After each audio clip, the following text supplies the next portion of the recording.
Social media আমি যখনই খুলছি তখন সেটা ইনস্টাগ্রাম হোক বা ফেসবুক হোক বা ইউটিউব হোক, তো সেখানে আমি একটা জিনিস খুব দেখতে পাচ্ছি, যেটা হচ্ছে আম পোড়া চিকেন। মানে এটা এখন ভাইরাল হয়ে গেছে পুরো আম পোড়া দিয়ে চিকেন। আর আমি এটা এখনো পর্যন্ত কোনোদিনও ট্রাই করিনি, বাট আজকে সেটা ট্রাই করব আর সেটা তোমাদেরকে দেখাবো যে আমি কিভাবে বানাচ্ছি।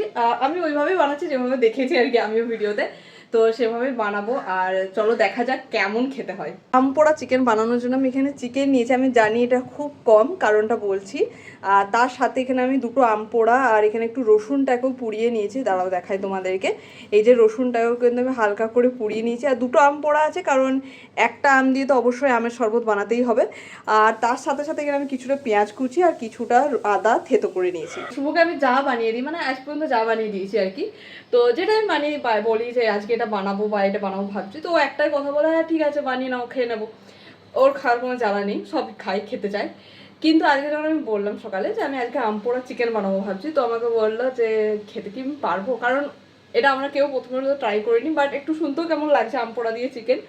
তো বললো খেতে কি আমি পারবো, তো ওই জন্য বাকি চিকেনটার আমি কারি বানাচ্ছি। এই যে এখানে চিকেন কারিটা রেডি হচ্ছে। আর তো এখানে ওই জন্য চিকেন কারি বাই চান্স যদি খেতে না পারি বা ভালো না হয় তো তার জন্য। তো এবার এটাকে ম্যারিনেট করবো। একটু একটা বোল নিয়েছি আর তার মধ্যে আমি একটা আম পোড়া নেবো। তো এই আম পোড়াটা নিচ্ছি। আর যদি খেতে ভালো হয় তাহলে কিন্তু এটা গ্রীষ্মের জন্য বেস্ট চিকেন রেসিপি হয়ে দাঁড়াবে। আঠিটা আলাদা করে নিতে হবে। এটা আদাটা থেতো করে রেখেছিলাম, এটাও আমি এখানে নিয়ে নেবো। গুঁড়ো,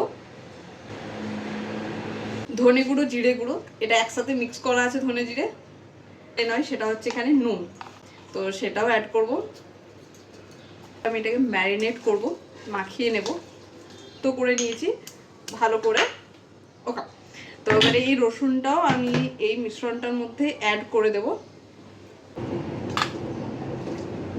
মেট্রো যায় আমার বাড়ির পাশ দিয়ে, এত মেট্রো যায় যে আমাকে লিটারালি একটা ভিডিওর ক্লিপ 2বার থেকে 3বার নিতে হয়, মানে কখন কি চলে যাচ্ছে বুঝতে পারছি না।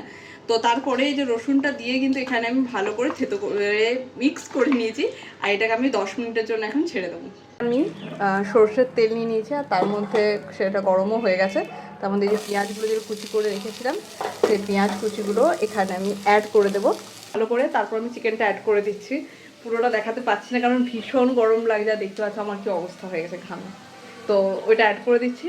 তারপরে একদম আরেকটা স্টেপ আছে ইম্পর্টেন্ট, সেই স্টেপটা শেয়ার করবো। সেটা হচ্ছে এখানে মাংসটাকে আমি কষিয়ে নিয়েছি ভালো করে, পেঁয়াজ দিয়ে মশলা দিয়ে ভালো করে কষিয়ে নিয়েছি, ফুটিয়েছি। মানে এখানে ডাইরেক্ট গরম মশলা দেওয়া যাবে না, তো তার জন্য এরকম করে ফুটিয়ে নিয়েছি। আমি ওই জলটাকে এখানে অ্যাড করেছি। আর এরপর এই চিকেনটাকে আমি সেদ্ধ হতে দিয়ে দেবো আর কি, এখানে রেখে দেবো, ছেড়ে দেবো। একদমই প্রায় সেদ্ধ হয়নি, তো এবারে সেদ্ধ করতে এটা আমি রেখে দেবো। তো এরপর তোমাদেরকে একদম আমি রিভিউতে দেখাবো যে এটা কেমন খেতে হয়েছে। তো খেয়েছি, কিন্তু আম পোড়া চিকেন জীবনে প্রথম দেখি।